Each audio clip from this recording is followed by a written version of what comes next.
민주당이 이틀 후에 시작되는 임시국회에서 본회의를 소집하겠다고 예고한 가운데 여야 간의 충돌이 격화되고 있습니다. 민주당은 마지막까지 협상의 문을 열어놓겠다는 입장이지만 국민의힘은 협상 조건으로 내건 사개특위를 절대 받을 수가 없다는 입장입니다. 국회 취재기자 연결돼 있습니다. 엄윤주 기자.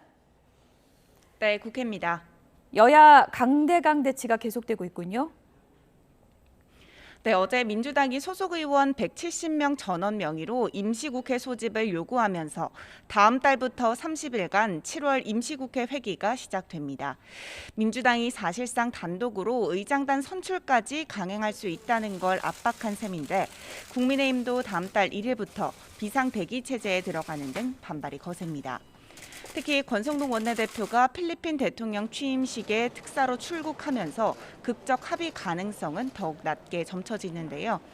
국민의힘 핵심 관계자는 YTN과의 통화에서 국회의장이 없는 상황에서 현재 본회의를 소집할 수 있는 법적 권한이 아무에게도 없는 만큼 다음 달 1일 민주당의 예고대로 본회의가 열린다면 이는 불법이라고 말했습니다.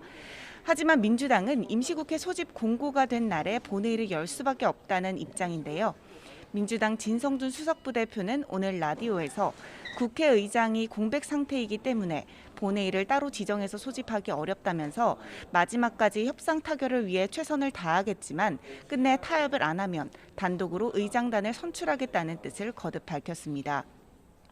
우선 여야 원내 수석부대표 간 서로 물밑 접촉을 이어가고는 있지만 민주당이 의장단 선출과 원 구성을 단독으로 밀어붙인다면 전국은 더 큰 혼란에 빠질 것으로 보입니다.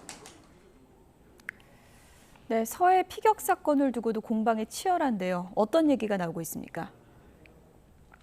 네, 진실 공방이 벌어진 서해 공무원 피격 사건과 관련해 국민의힘 진상조사 TF는 조금 전 외교부를 방문했습니다.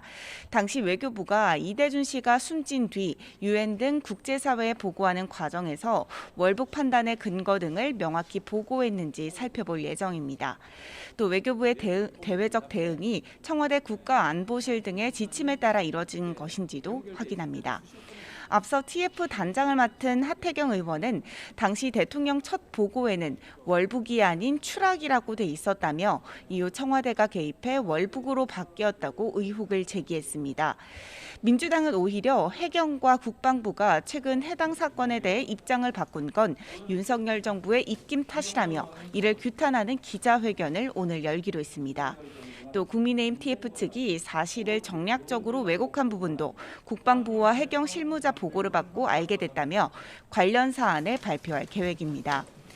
이런 가운데 민주당은 오늘 아침 박순애 사회부총리 겸 교육부 장관 후보자와 김승희 보건복지부 장관 후보자의 인사청문 경과보고서 재송부 기한 마지막 날을 맞아 두 사람 모두 부적격하다며 지명 철회를 거듭 촉구했습니다. 지금까지 국회에서 YTN 엄윤주입니다.